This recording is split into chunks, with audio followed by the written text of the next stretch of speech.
प्यारे विद्यार्थियों, नमस्कार। आशा करती हूँ आप सभी तंदुरुस्त होंगे और पढ़ाई के प्रति आप सबका उत्साह कायम होगा। बच्चों, आज हम 10वीं कक्षा के विज्ञान का अध्याय चौथा कार्बन और उसके यौगिक पढ़ना शुरू करेंगे। तो चलिए बच्चों, सबसे पहले हम ये देखते हैं कि हमने अभी तक क्या कुछ सीखा है। वायुमंडल में कौन कौन सी गैसें उपस्थित हैं, धातुओं और अधातुओं के बीच में क्या अंतर है, उनके गुण कौन कौन से हैं, विभिन्न प्रकार के ईंधन कौन कौन से हैं, थर्मल पावर प्लांट में विद्युत उत्पन्न करने के लिए किस ईंधन का इस्तेमाल किया जाता है, चूल्हे पर अगर खाना बनाती हैं तो बर्तन नीचे से काले क्यों हो जाते हैं, भिन्न भिन्न पदार्थों को जलाने पर अंत में वो काले रंग के पदार्थ में क्यों परिवर्तित हो जाते हैं। चलिए बच्चों, अब हम यह देखते हैं कि इस अध्याय में हम क्या क्या सीखेंगे। संतृप्त और असंतृप्त कार्बन यौगिक कौन कौन से हैं। कार्बन अपनी संयोजकता पूर्ण करने के लिए विभिन्न कार्बन यौगिकों के मध्य एक आबंध, द्विआबंध या त्रिआबंध बनाता है। संतृप्त यौगिकों की तुलना में असंतृप्त यौगिक अधिक अभिक्रियाशील क्यों होते हैं। कार्बन व उसके रासायनिक गुण, साबुन और अपमार्जक किस प्रकार कार्य करते हैं। तो चलिए बच्चों, अब हम कार्बन और उसकी प्रकृति के बारे में पढ़ना शुरू करते हैं। बच्चों, जैसे ही आपके दिन की शुरुआत होती है, आपको टूथपेस्ट, साबुन, ब्रेड, दूध, पेपर, पेंसिल, अपने जूते, वर्दी, पेट्रोल आदि कई चीजों की जरूरत होती है। क्या आप इन सभी चीजों में कोई कॉमन या कोई साझा पदार्थ या कोई साझा गुण बता सकते हैं। बच्चों, ये सभी चीजें कार्बन यौगिकों की बनी हुई हैं। कार्बन दुनिया का चौथे स्थान पर मिलने वाला खनिज है और पृथ्वी की भूपर्पटी में मिलने वाला यह 15वां पदार्थ है। पृथ्वी की भूपर्पटी में कार्बन 0.18% कार्बोनेट, कोयला और पेट्रोलियम के रूप में मिलता है। हमारे वायुमंडल में कार्बन कार्बन डाइऑक्साइड गैस के रूप में मिलता है, जो सिर्फ 0.03% ही है। कार्बन के कुछ प्रकार जैसे कि ग्रेफाइट, हीरा या डायमंड और फुलरीन हैं। इन्हें हम कार्बन का अपर रूप भी कहते हैं। कार्बन का परमाणु अंक है 6, अर्थात इसमें 6 प्रोटॉन होते हैं और साथ ही 6 इलेक्ट्रॉन होते हैं। इसकी इलेक्ट्रॉन व्यवस्था है 2-4। 4 इलेक्ट्रॉन इसके सबसे बाहरी कक्ष में होते हैं। इसी कारण कार्बन की संयोजकता 4 है। यह 4 इलेक्ट्रॉन अगर कार्बन खो दे तो इसकी इलेक्ट्रॉन व्यवस्था हीलियम की हो जाएगी, क्योंकि इसके पहले कोश में सिर्फ 2 इलेक्ट्रॉन रह जाएंगे। लेकिन अगर ये 4 इलेक्ट्रॉन और ले लेता है तो इसकी इलेक्ट्रॉन व्यवस्था नियॉन की हो जाएगी। लेकिन बच्चों, ऐसा करना कार्बन परमाणु के लिए बहुत ही मुश्किल है। क्यों? आगे देखते हैं। चलिए बच्चों, अब हम कार्बन के परमाणु अंक, इलेक्ट्रॉनिक व्यवस्था, सहसंयोजन आबंध और सर्वोत्तमुखी प्रकृति के बारे में जानेंगे। बच्चों, जैसा कि मैंने आपको पहले बताया, कार्बन का परमाणु अंक 6 होता है। अगर हम इसकी परमाणु की संरचना को देखें तो इसके बाहरी कक्ष में यानी कि एल कोश में 4 इलेक्ट्रॉन हैं और अंदर वाले कक्ष में यानी कि के कोश में 2 इलेक्ट्रॉन होते हैं। इसके नाभिक अर्थात केंद्रक में 6 प्रोटॉन और 6 न्यूट्रॉन होते हैं। एल कक्ष को यानी कि सबसे बाहरी कक्ष को अपना अष्टक पूर्ण करने के लिए, यानी कि बाहरी कक्ष में 8 इलेक्ट्रॉन पूरे करने के लिए और एक नोबल गैस या उत्कृष्ट गैस का इलेक्ट्रॉनिक व्यवस्था हासिल करने के लिए या तो अपने बाहरी कक्ष के 4 इलेक्ट्रॉन खोने पड़ेंगे या फिर 4 और इलेक्ट्रॉन प्राप्त करने होंगे। तो बच्चों, अगर कार्बन 4 इलेक्ट्रॉन प्राप्त कर लेता है तो इसके साथ ही कार्बन के ऊपर -4 ऋण आवेश आ जाएगा, जो कि संभव नहीं है। क्यों? क्योंकि कार्बन का आकार बहुत छोटा होता है और उसके बाहरी कक्ष में अगर 4 और इलेक्ट्रॉन आ जाएंगे तो इलेक्ट्रॉनों के बीच में उत्पन्न स्थिर वैद्युत प्रतिकर्षण बल को संभालना इस ऋण आयन के लिए संभव नहीं होगा। अतः 6 प्रोटॉन वाले नाभिक के लिए 10 इलेक्ट्रॉन को धारण करना मुश्किल हो जाएगा। दूसरी ओर, मान लीजिए अगर कार्बन 4 इलेक्ट्रॉन खोकर धन आवेशित आयन बन जाता है तो क्या होगा? बच्चों, यह भी संभव नहीं है, क्योंकि कार्बन का आकार छोटा होने के कारण नाभिक और इलेक्ट्रॉनों के बीच की दूरी कम है, जिससे इनके बीच आकर्षण ज्यादा है। तो 4 इलेक्ट्रॉनों को खोने के लिए बहुत अधिक ऊर्जा की आवश्यकता होगी। इसका अर्थ यह है कि यह दोनों ही केस संभव नहीं है। ना तो कार्बन धन आयन बनाता है और ना ही यह ऋण आयन बनाता है। इसलिए कार्बन अपने अन्य परमाणुओं अथवा अन्य तत्वों के परमाणुओं के साथ संयोजकता इलेक्ट्रॉनों की साझेदारी करके इस समस्या को सुलझा लेता है। अर्थात कार्बन सहसंयोजन बंधन बना लेता है, जो कि तत्वों के बीच में इलेक्ट्रॉनों की साझेदारी से बनता है। तो बच्चों, इस तरह कार्बन अपने 4 इलेक्ट्रॉन किसी और परमाणु के 4 इलेक्ट्रॉनों के साथ साझा कर लेता है और दूसरे तत्वों के साथ मिलकर सहसंयोजन आबंध बनाता है और नए यौगिकों का निर्माण करता है। सहसंयोजन बंध आयनिक बंध की तुलना में कमजोर होता है।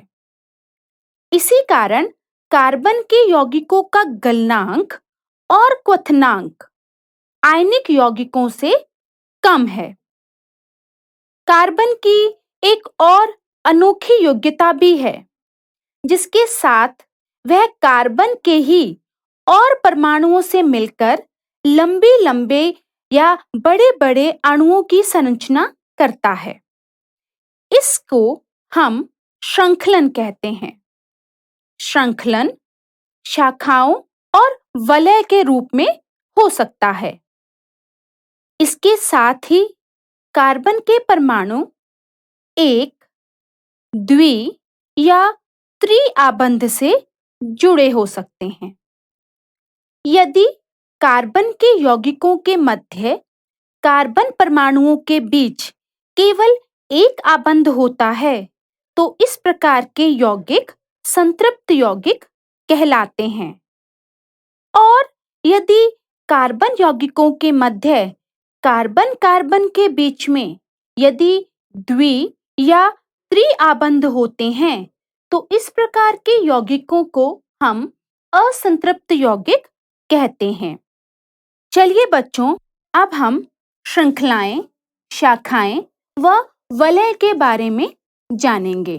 कार्बन के कई यौगिकों में कार्बन एक दूसरे के साथ अलग-अलग प्रकार से जुड़े होते हैं, जो इस प्रकार दिखाए गए हैं। पहला रूप है श्रृंखलाएं। इसमें कार्बन कार्बन के साथ एक श्रृंखला या चेन के रूप में जुड़ा होता है, जैसे मीथेन या प्रोपेन। दूसरा रूप है शाखाएं, जिसमें कार्बन कार्बन में शाखा के रूप में जुड़े होते हैं, जैसे कि ब्यूटेन या पेंटेन इत्यादि।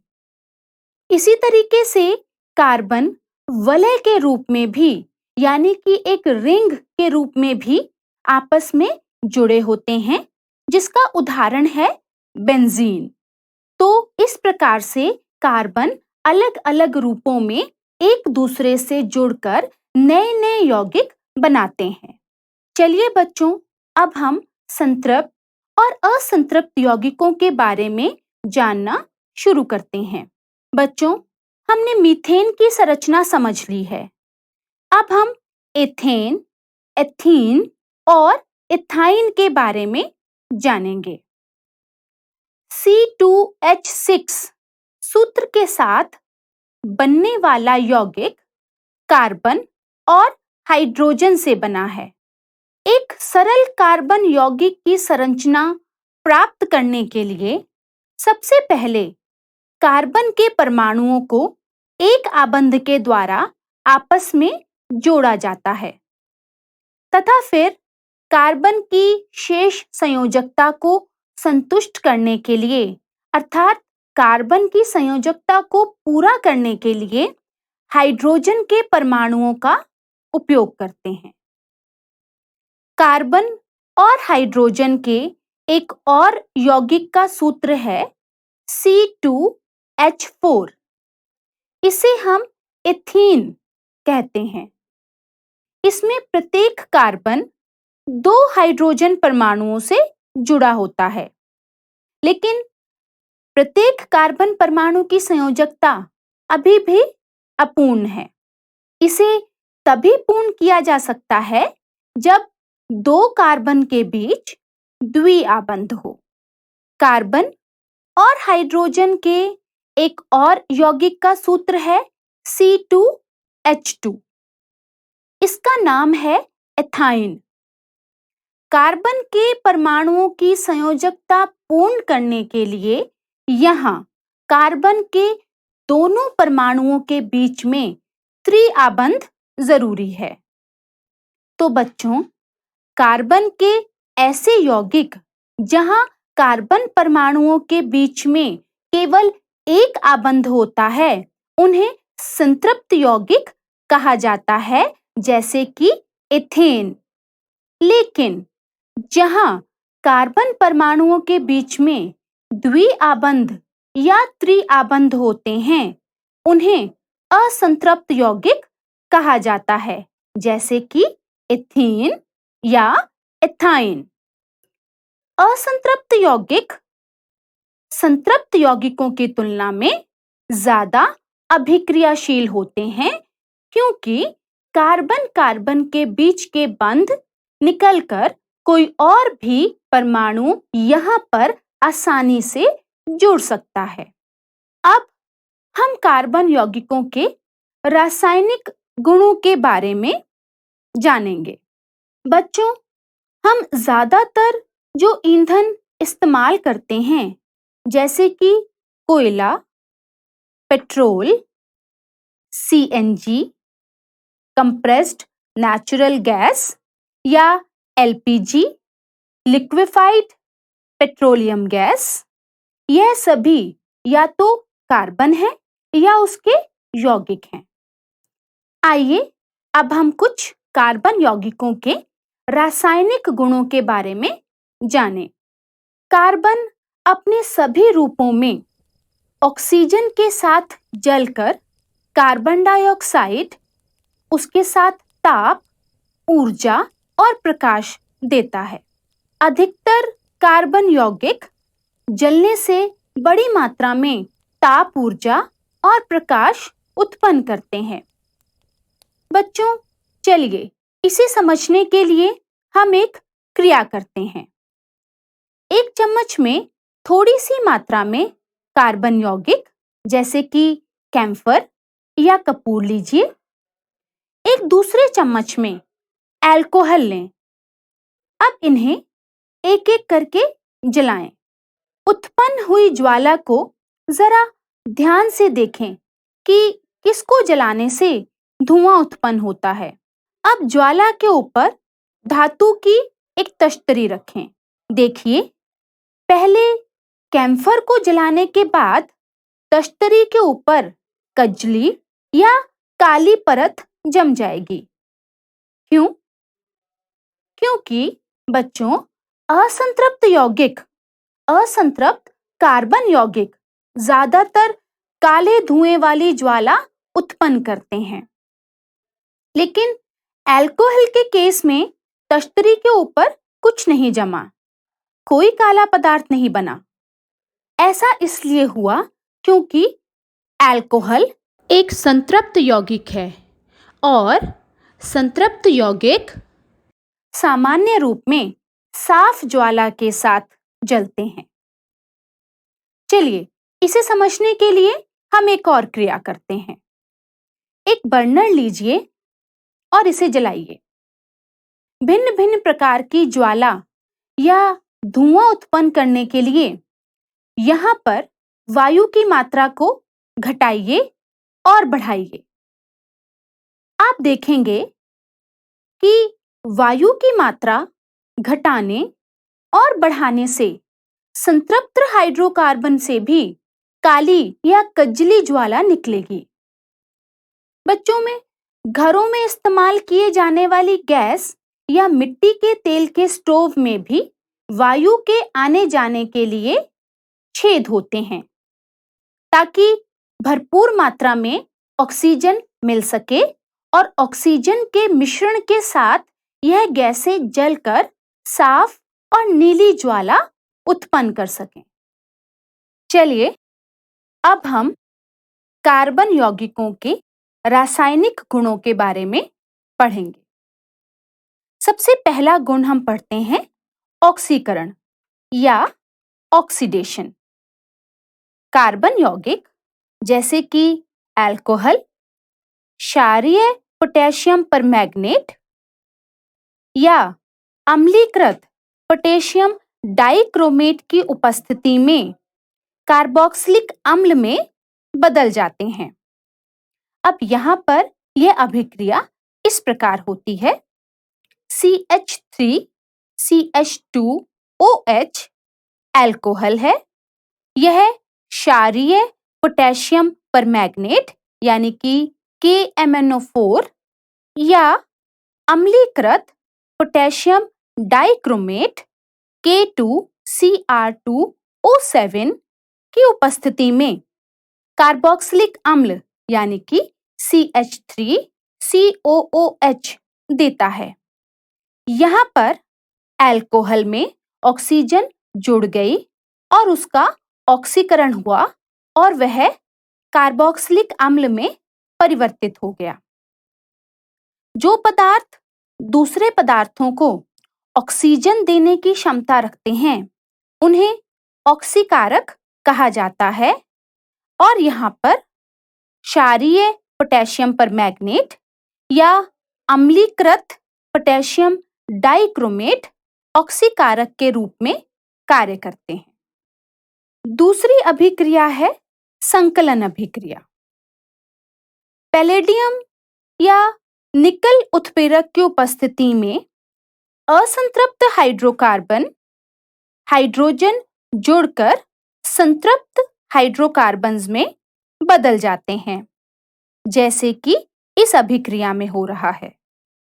यहाँ इस अभिक्रिया में निकल या पैलेडियम उत्प्रेरक के रूप में इस्तेमाल किए गए हैं। उत्प्रेरक वह पदार्थ होते हैं जिनके कारण किसी भी अभिक्रिया की दर बदल जाती है, लेकिन वे स्वयं प्रभावित नहीं होते। तीसरी अभिक्रिया है प्रतिस्थापन अभिक्रिया। वैसे तो संतृप्त हाइड्रोकार्बन अनअभिक्रियाशील होते हैं, परंतु सूर्य के प्रकाश की उपस्थिति में अति तीव्र अभिक्रिया में क्लोरीन का हाइड्रोकार्बन में संकलन होता जाता है और वह हाइड्रोजन को प्रतिस्थापित करता चलता है, जैसे कि इस अभिक्रिया में हो रहा है। मीथेन प्लस क्लोरीन सूर्य के प्रकाश की उपस्थिति में CH3Cl और HCl में बदल रहा है। यहाँ क्लोरीन एक एक करके हाइड्रोजन के परमाणुओं का प्रतिस्थापन करती है। बच्चों, अब हम साबुन और अपमार्जकों के बारे में जानेंगे। बच्चों, अगर आप अपनी किसी कमीज को पानी में धोने के लिए डालें, तो उसमें से कुछ धूल मिट्टी तो निकल जाती है, लेकिन कई दाग लगे रह जाते हैं।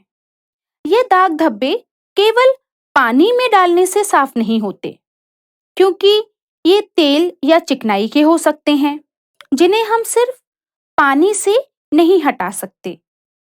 तो फिर इन्हें किस तरह साफ किया जा सकता है?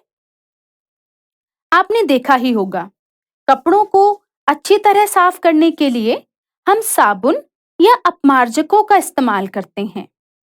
साबुन और अपमार्जक, या जिन्हें हम डिटर्जेंट्स भी कहते हैं, रासायनिक रूप में एक दूसरे से अलग होते हैं, लेकिन दोनों का कार्य लगभग एक जैसा होता है। साबुन का अणु दो हिस्सों से बना होता है। इसका एक सिरा हेड यानी कि सिर और दूसरा सिरा टेल कहलाता है। साबुन का हेड वाला भाग सोडियम या पोटेशियम का कार्बोक्सिलेट होता है, जो कि जलरागी या हाइड्रोफिलिक होता है, अर्थात यह जल में घुलनशील होता है। इस पर आवेश होता है, अतः यह सिरा आयनिक होता है। साबुन की टेल लंबी हाइड्रोकार्बन चेन होती है, जो कि जल विरागी या हाइड्रोफोबिक होती है। यह चिकनाई, तेल या धूल मिट्टी को आकर्षित करती है। जब पानी में साबुन को घोला जाता है, तो साबुन के अणु मैल के इर्द गिर्द एक खास अवस्था बना लेते हैं। इस अवस्था में साबुन के अणु के सिर यानी कि हेड वाला भाग पानी में घुल जाता है और इसकी टेल चिकनाई या मैल के साथ चिपक जाती है। इस विशेष प्रकार के अरेंजमेंट को या इस ढांचे को मिसल कहा जाता है। यही मिसल चिकनाई से कपड़े को ढीला करती है, लेकिन इतना ही काफी नहीं होता।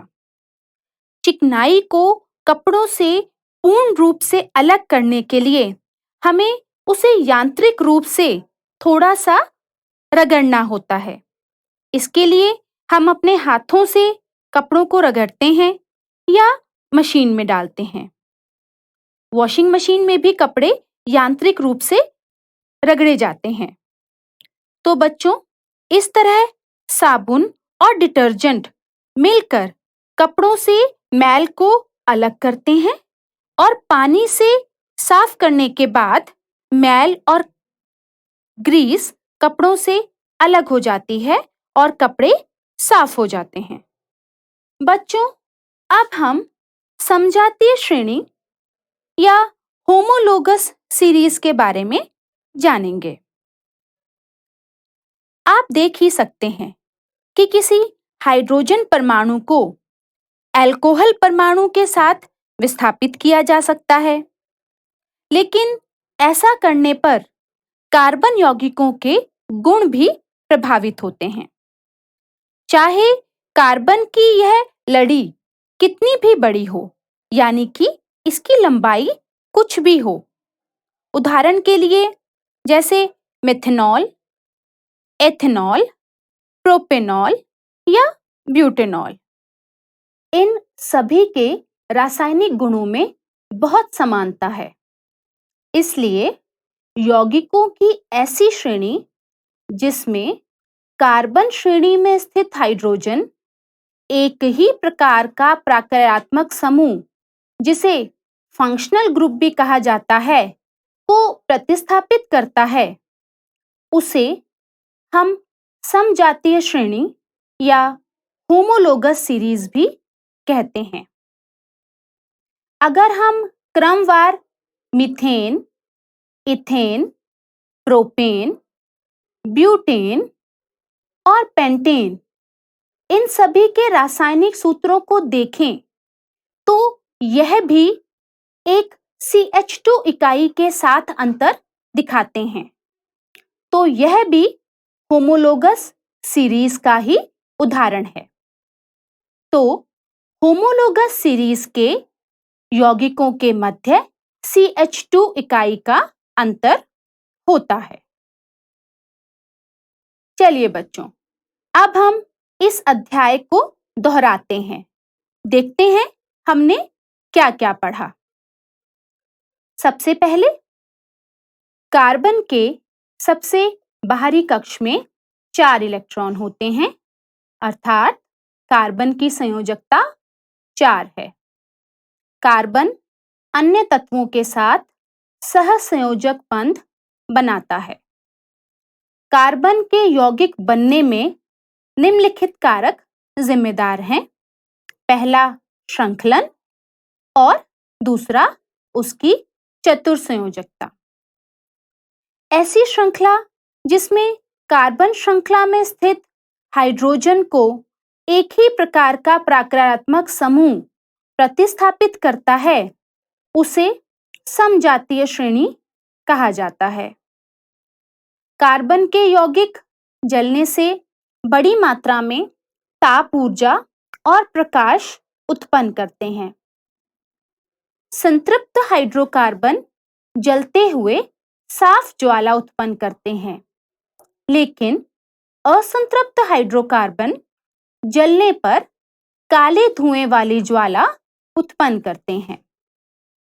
साबुन के अणु पानी में मिसल तैयार करते हैं, जहां अणु का एक सिरा तेलीय पदार्थ की ओर और दूसरा आयनिक सिरा बाहर की ओर होता है। इसी के साथ पानी में एक इमल्शन बनता है। बच्चों, अब मैं आपसे कुछ प्रश्न पूछूंगी। उम्मीद है आपको इनके उत्तर आते होंगे। कार्बन की लंबी श्रृंखला बनाने के गुण को क्या कहा जाता है? जी हां, श्रृंखलन। कार्बन के इलेक्ट्रॉनों की साझेदारी करके किस प्रकार के बंधों को बनाता है? बिल्कुल सही, कार्बन इलेक्ट्रॉनों की साझेदारी करके सहसंयोजी बंध बनाता है। एथेन किस प्रकार का यौगिक है? संतृप्त या असंतृप्त? बिल्कुल, एथेन एक संतृप्त यौगिक है, क्योंकि यहाँ पर कार्बन कार्बन के मध्य केवल एक आबंध है। बच्चों, इसी के साथ हमारा ये अध्याय समाप्त होता है। आशा करती हूँ कि आपको ये अध्याय काफ़ी समझ में आया होगा। तो बच्चों, आप पढ़िए, तंदुरुस्त रहिए, हंसते रहिए, खेलते रहिए। धन्यवाद।